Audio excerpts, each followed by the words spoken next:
Ok, buenas noches. Segunda jornada de la parte de ginecocétrica. Hoy vamos a traer lo que son un tema importante, lo que es cambios que se producen en el embarazo, 1, y 2, hemorragias del primer trimestre, ¿no? Un resumen bien consistente, o sea, lo que ahí está ahí, lo que posiblemente les podrían tomar, ¿no? Alguno que otro detalle ya lo complementan con sus cuadernos o sus libros, y el cuestionario, que es un cuestionario de muy buen nivel. Muy bien, entonces vamos con lo que estamos quedando.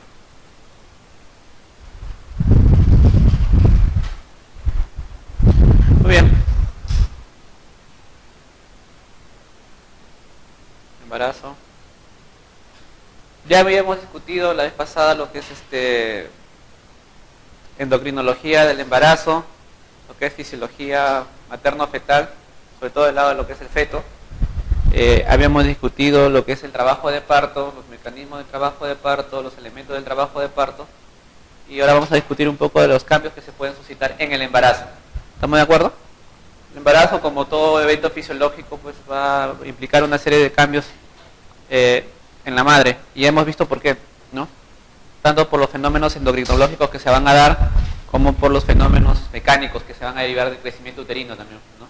Y todo ese crecimiento uterino que va a implicar, pues el útero no está aislado, sino está adyacente primero al sistema musculoesquelético, tienes a la columna en la parte posterior, ¿no? Tienes al aparato digestivo, ¿no? En la parte la parte posterior del cervix, en el espacio recto vaginal que le llamamos, ¿no? En la parte posterior. Tenemos el aparato urinario, ¿no? Que se puede dar por fenómenos hormonales y por fenómenos también de compresión y por fenómenos mecánicos. ¿Entienden? Y otra serie de cosas. Dentro de lo que es el útero, vamos a ver pues que el ovario va a tener dentro de lo que es el principal elemento es el cuerpo lúteo, que segrega progesterona, pero hemos dicho ya el funcionamiento del cuerpo lúteo a base de qué hormona está manejado. No, el cuerpo lúteo secreta progesterona, pero ¿cuál es la hormona que hace que el cuerpo lúteo se mantenga? Habíamos dicho ese día, la HCG, ¿ya? La gonadotropina coriónica humano, ese es el que habíamos quedado, ¿no? Entonces, si no hay gonadotropina coriónica humano, no hay cuerpo lúteo, si no hay cuerpo lúteo, no hay progesterona, y si no hay progesterona, no hay embarazo, así de simple. ¿Así habíamos quedado? Entonces, ¿quién se encarga del mantenimiento principalmente del embarazo? ¿Cómo se llama? La HCG. Bien claro les quedó, y le hicimos preguntas con respecto a eso. Muy bien. Hablemos un poco del útero. El útero generalmente aumenta de tamaño. El tamaño pregestacional o no gestante de una mujer en edad reproductiva, el peso, mejor dicho, es 70 gramitos. ¿Ya? 70 gramitos. ¿A cuánto puede llegar el útero en una gestante a término? A 1100 gramos. ¿Entienden? 1100 gramos. ¿Ya? Y su volumen, que es de 10 centímetros cúbicos, llega hasta 5 centímetros cúbicos. Puede llegar 5000 centímetros cúbicos, 5 litros. ¿Estamos de acuerdo? Miren, me encanta. Bueno. Ahora, la pelvis sobresale, o sea, el útero sobresale de la pelvis básicamente, deja el espacio entrepélvico y se vuelve intraabdominal a partir de la semana 12. Es una pregunta también de examen de admisión de residencia, pues, ¿no? A partir de 2 semanas, ¿no? Y generalmente se da un fenómeno de destrotación, o sea, que gira hacia la derecha. Un fenómeno importante que se va a dar es que hay hipertrofia de las fibras musculares del fundus o del fondo uterino, ¿ya? Otro fenómeno que se va a dar cuenta, es que hay una hipertrofia de la decidua, más no hiperplasia. ¿Estamos de acuerdo? Eso es lo que quiero que les quede bien claro. En formas palabras, el crecimiento uterino más que todo es por hipertrofia. Acuérdense de eso, hipertrofia, no hiperplasia. ¿Qué diferencia hay entre hipertrofia y hiperplasia? ¿La hipertrofia qué es? Elongación, crecimiento en tamaño de la fibra muscular. Hiperplasia es crecimiento en números. ¿Estamos de acuerdo? Aumento del número. No se da ese fenómeno de la hiperplasia, sino el fenómeno de la hipertrofia. ¿Estamos de acuerdo? Ahora, les hago recordar que la decidua basal es el sitio de implantación del blastocisto. Entonces la decidua se hipertrofia. ¿Entiendes? Hipertrofia. Y la decidua capsular es el espacio que recubre en este caso al blastocisto. Muy bien, buenas noches.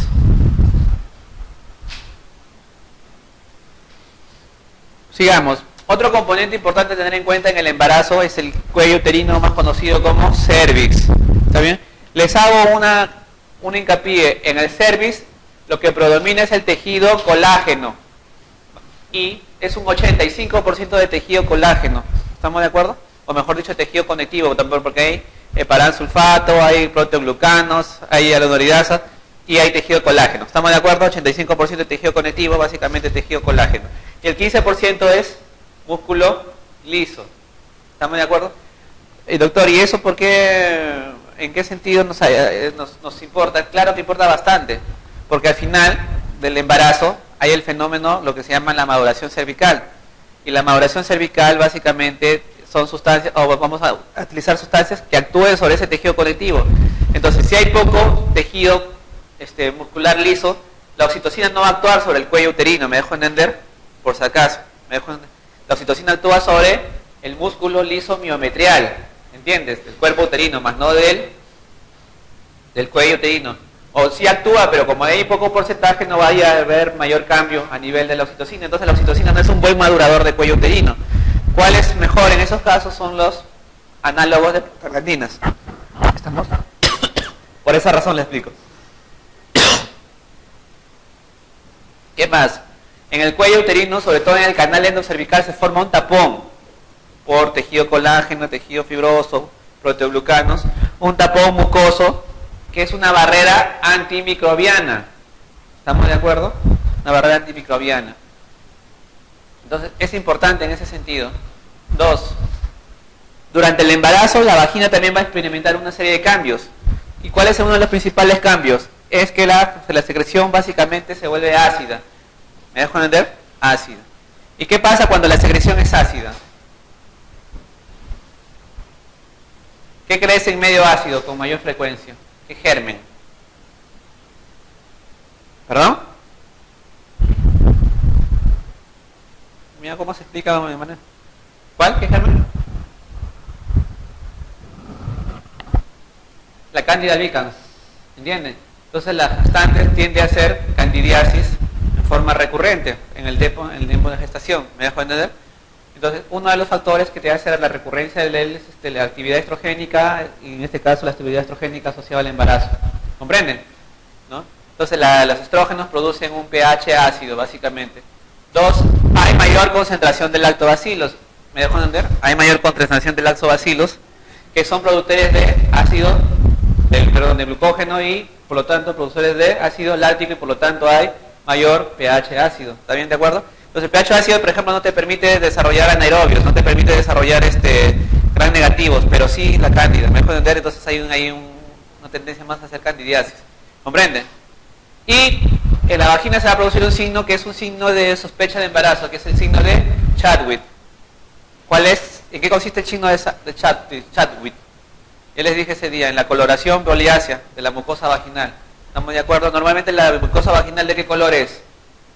Rosada. ¿Estamos de acuerdo? Epidémica por los brazos. Muy bien. Muy bien, muy bien, muy bien.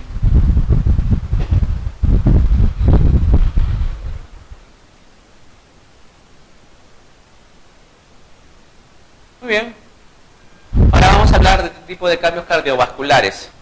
Entonces, los cambios cardiovasculares se van a derivar primero de fenómenos hormonales, ¿entiendes? Y segundo, de la sobrecarga de volumen que va a manejar la gestante, pues por lo tanto va a tener que compensar de alguna forma ese volumen que maneja en cuanto al embarazo, en cuanto a lo que es la gestación, hemodinámicamente, ¿no? Entonces, pero lo más resaltante, y eso es lo que les pueden preguntar, no creo que haya más detalle, es uno, que aumenta la frecuencia cardíaca de la mujer, de la gestante, en 10 a 15 latidos. ¿Está bien? Aproximadamente de su valor basal. Eso es lo usual para compensar justamente esa sobrecarga. 2, aumenta el gasto cardíaco en 30 a 50%, básicamente entre las 20 y 25 semanas. ¿Estamos de acuerdo? Acá no explico más. 2, aumento, eso es importante, aumento de la volemia en un 40% en promedio. ¿Ya? Se aumenta la cantidad del volumen intravascular. ¿Estamos de acuerdo? Disminuye la resistencia vascular pulmonar y la resistencia sistémica. Por lo tanto, la presión tiene que disminuir en una gestante, ¿no? Teóricamente la presión debería disminuir en base a eso. ¿Entiendes? Y lo más importante, por ejemplo, aumenta la albúmina total, o sea, la cantidad de albúmina en sangre, pero la concentración disminuye. ¿Por qué? Porque sobrepasa la cantidad de volumen, ¿entiendes? En relación a la cantidad de solutos. ¿Me dejo entender? Entonces, el total de albúmina, o sea, el soluto en sí aumenta, pero su concentración en sangre, por el aumento de la volemia, tiende a disminuir. ¿Ya? Y eso es importantísimo al momento de manejar pues, ¿no? ciertas patologías a tener en cuenta. Muy bien. Dentro de lo que es el aparato urinario, un dato importante es que ese es lo más importante. Aumenta la tasa de filtración glomerular en un 50% con una caída del nitrógeno ureico sanguíneo, el BUN, ¿no? El Blood Urea Nitrogen, ¿no? Y creatinina. Por eso la gestante, la creatinina normalmente su valor máximo ¿hasta cuánto debe ser? Normal debería ser en una gestante. Hasta 0.8, ¿entiendes? Hasta 0.8. Ahora, hasta 0.8 como valor máximo. Lo ideal, el promedio es 0.6 generalmente. ¿Estamos de acuerdo? Ya. Entonces, la creatinina tiene que caer, el nitrógeno ureico tiene que caer. ¿Y por qué? Porque aumenta la filtración glomerular y por tanto se excreta en mayor cantidad por la orina, teóricamente. ¿Estamos de acuerdo? ¿Les quedó claro ese concepto? Muy bien. Ahora, son más frecuentes las infecciones de la vía urinaria por dos motivos. Uno, ¿cuál es el primer motivo?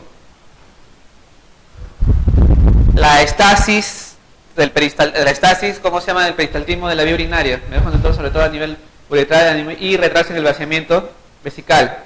Punto número 1, ¿no? Y punto número 2, como hay fenómenos hormonales, tiende a haber colonización a nivel del periné y por vecindad tiende a, ¿cómo se llama? En vía ascendente llegar a la vía urinaria. ¿Estamos de acuerdo? Muy bien. Otro punto importante tener en cuenta que hay aumento del sistema renina-angiotensina, se ve dilatación de uréteres y pelvis renal. La proteinuria nunca es normal, siempre es anormal en la gestante, ¿entiendes? Siempre es anormal. ¿Estamos de acuerdo? Siempre es anormal. Y se ha visto que aumenta la cifra de leucocitos, pero la inmunidad disminuye en la gestante. Ya hemos visto algunas cosas que tienen que ver con la inmunidad, esa vez, ¿no? ¿Cuál es la hormona que se encarga de controlar los linfocitos maternos y por lo tanto evita rechazar? ¿Cuál es? Progesterona, ¿se acuerdan? ¿Se acuerdan? ¿Se acuerdan de eso? Pues digo, no se acuerdan, no se olviden los temas que hemos hecho ayer. Muy bien. Entonces, básicamente eso es lo que hemos visto, lo que me van a preguntar más en el... Otras cosas lo voy a aclarar con las preguntas que vamos a hacer en el cuestionario, sobre todo, por ejemplo, sobre el aparato cardio, el aparato locomotor, algunos datos importantes. ¿Ya? Me voy a centrar bastante en lo que es hemorragia de la primera mitad de la gestación. Entonces, son las hemorragias que se producen antes de las 22 semanas de gestación. Y hay una controversia, ¿no? Porque he visto preguntas en esos bancos que ustedes normalmente utilizan, ahí hablan de 20 semanas, ¿no?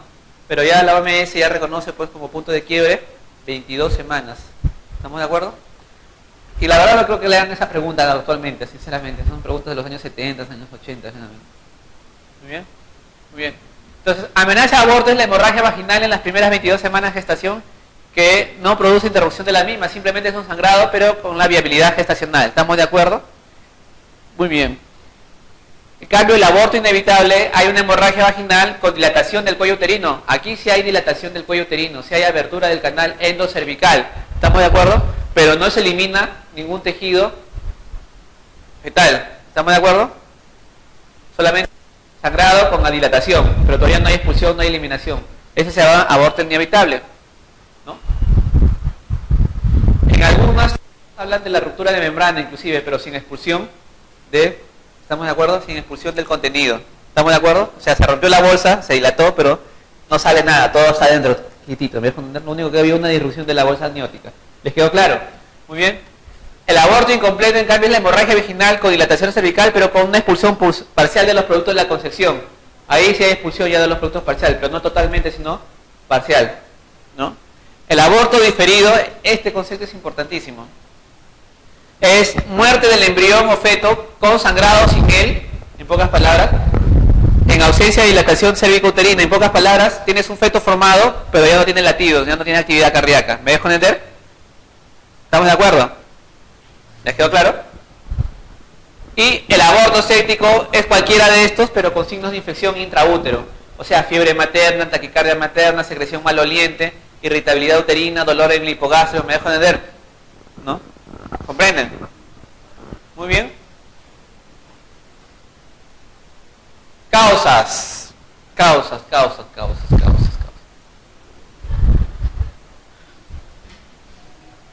alteraciones cromosómicas, ¿ya? Explican el 50% de los abortos del primer trimestre. ¿Cuáles? Trisomías. Las trisomías en general, ¿no? Si tú tuvieras la oportunidad de hacerle un cariotipo a los productos del aborto incompleto que tú tuvieras en el primer trimestre, la mayoría tiene, ¿cómo se llama? Anomalías cromosómicas, sobre todo las trisomías autosómicas. ¿Estamos de acuerdo? El 50%. Y ahí bien claro lo he puesto con rojo. La más frecuente es la trisomía autosómica, y ese sí puede ser pregunta de examen.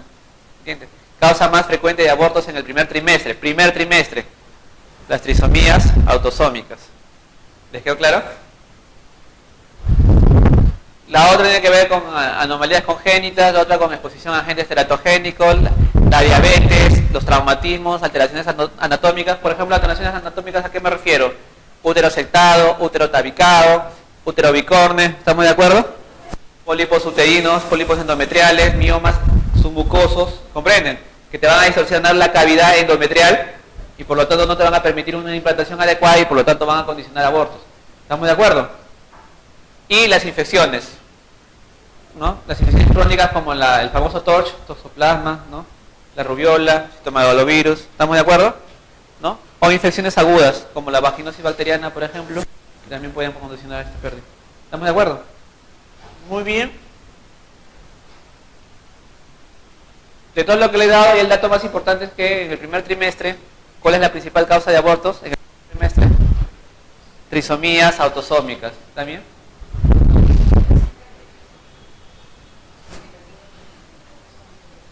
¿Perdón? Claro, es una trisomía, pero justamente trisomía quiere decir un cromosoma de más, que puede ser 18 o 13 o 21. ¿No? Generalmente 21 es el que llega a término y sobrevive y tiene vida extrauterina, pero el 13 y el 18 generalmente no llegan a desarrollar. Sí, sobre todo el 13, ¿ya? En todos los abortos, en general, la conducta que tienes que hacer es lo siguiente. A ver, vamos. Si es un aborto, si es una gestante RH negativa, siempre administrarle su inmunoglobulina anti-D. Es un concepto que tienen que tener en cuenta. ¿Cuánto? 50 microgramos intramuscular, ¿no? A diferencia de los 300 que cuando es ya en gestaciones más avanzadas, ¿no? Por ejemplo, por incompatibilidad, el grupo ABO, por incompatibilidad RH, esas cosas, ¿no? Pero acá estamos hablando de una gestante que es RH negativa y tuvo un aborto. Un embarazo ectópico antes de las 12 semanas, hacerle su, ¿cómo se llama? Su inmunoprofilaxis con inmunoglobulina anti-D. ¿Estamos de acuerdo? 2. Siempre se le da profilaxis antibiótica antes del tratamiento quirúrgico. O sea, si van a hacer una intervención, una dilatación con legrado uterina o una curetaje, o un AMEU, que es lo que normalmente hacemos actualmente, ¿no? Es profilaxis antibiótica. ¿Y cuál es el antibiótico? Pregunta de examen de elección para la profilaxis previo a intervención de un aborto. La doxiciclina, 100 miligramos una hora antes del proceso de intervención y 200 miligramos después de ella, como profiláctico. ¿Estamos de acuerdo? ¿Les quedó claro? Perfecto. En el aborto inevitable o incompleto, ¿cuál es el tratamiento? Te puede haber hecho lo primero y lo segundo, porque eso se hace en todos los abortos en general. Hacer dilatación quirúrgica y legrado. ¿Estamos de acuerdo? Dilatación quirúrgica y legrado. Hay una opción importante ahí en aborto incompleto, en aborto inevitable, que es el manejo médico. ¿Estamos de acuerdo? O sea, no dilatar, no hacer curetaje, sino dar medicamentos que te ayuden a expulsar el contenido endouterino. ¿Cuál es el medicamento de elección? Los análogos de prostaglandinas. ¿Cuál? El misoprostol, o sea, el análogo de prostaglandina F2. ¿También? ¿Estamos de acuerdo? El dinoprostone, ¿qué análogo de prostaglandina es? E2. Acuérdense eso. Dinoprostone es análogo de prostaglandina E2. Misoprostol, análogo de prostaglandina F2. ¿Estamos de acuerdo? Tratamiento médico. Ahora, pero para hacer tratamiento médico, ¿qué condiciones tienes que requerir? Primero, paciente hemodinámicamente estable. ¿Entienden? ¿No? ¿Estamos de acuerdo? Que no esté hipotética, que no esté taquicárdica, que no esté con anemia severa. ¿Estamos de acuerdo? 2, que sea cooperadora. 3, tiene que regresar cada ciertos tiempos, cada 72 horas, cada 5 días, para ver signos de alarma, si hay fiebre o algo del estilo. Y 2, controles ecográficos para ver contenido endouterino. ¿Me dejo entender? ¿Cuál es la desventaja? Que el sangrado puede persistir días, semanas inclusive. ¿No? ¿Me dejo entender? Esa es la desventaja. Pero es un manejo que se requiere, que se puede usar, sobre todo en gestaciones, en abortos incompletos de gestaciones tempranas, como 6-7 semanas. Se puede manejar de esa forma. ¿Estamos de acuerdo? situaciones más avanzadas, un poco probable que sea exitoso. Entonces ahí tener que recurrir a la dilatación con el curetaje o con el AMEU, que es la aspiración manual endoterina. ¿Les quedó claro? Y acá es manejo de manejo, no, si no es manejo expectante. Manejo expectante quiere decir simplemente no hacer nada, hacerle control cada cierto tiempo, ver que no haya fiebre, que no haya taquicardia, que no haya signos de alarma y ver que la misma naturaleza, que el mismo organismo vaya expulsando poco a poco paulatinamente el contenido. Un poco difícil, ¿no? Ustedes como pacientes que se sienten ese tipo de... Pero en algunos casos sí, es debido. Y por último, cuando hay el aborto completo, cuando ya se expulsó la totalidad del contenido del producto de la concepción, simplemente lo que tiene que hacer es el seguimiento ecográfico. ¿Me dejo entender? Muy bien, a ver, ¿qué es esto? Si yo les presento esa gráfica.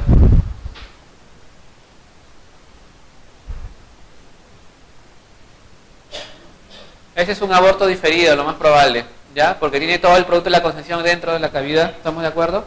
Probablemente ya no tenga latidos, por ahí que el canal endocervical está semipermeado, el cerra. ¿Me dejo entender?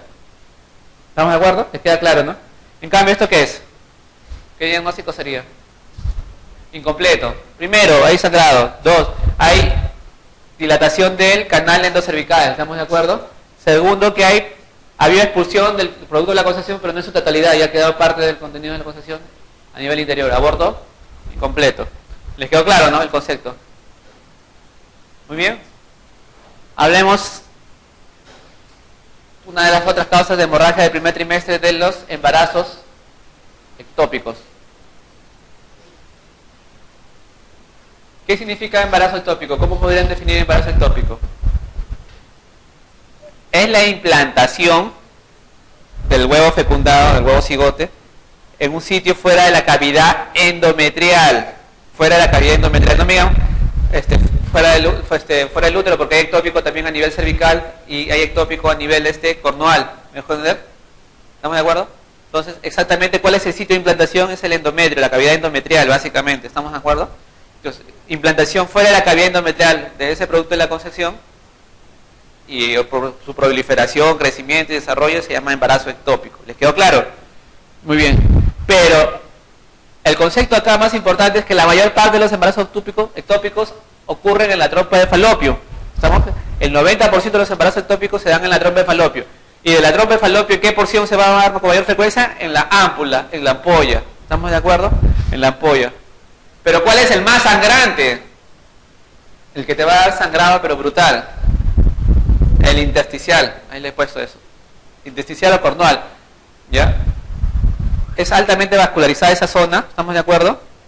La menor disrupción, hay vasos de alto calibre en esa zona que te producen un sangrado cuantioso. Segundo, como es más elástica esa zona, te puede permitir crecimientos de regular tamaño, 15, 16 semanas, mejor entender, hasta que llega a su tope, se rompe. Y yo he tenido oportunidad, en una semana, he sido bendecido, clínicamente por decirlo así, de entrar a 2 cornuales. Así que el útero se ha partido en 2, de 16, 18 semanas. ¿Entienden? Inclusive la señora tenía ecografías previo de su control con el bebito formado ya, con latidos, con manos y todo lo demás. ¿Me dejo entender? O sea, pero así el útero en 2. ¿No? Esas fotos los he perdido, pero bueno. Factores de riesgo. A ver. Mira, en la mayoría de los casos no llegas a tipificar los factores de riesgo, pero donde puedes tipificar va un orden, ¿ya? Primero las lesiones tubáricas. ¿Estamos de acuerdo? Las lesiones tubáricas. Y dentro de las lesiones tubáricas, el principal factor de riesgo es la cirugía tubárica previa, ¿ya? Ahora, ese es el principal factor de riesgo, ¿no? El más importante. Pero el más común, el más frecuente, ¿cuál es?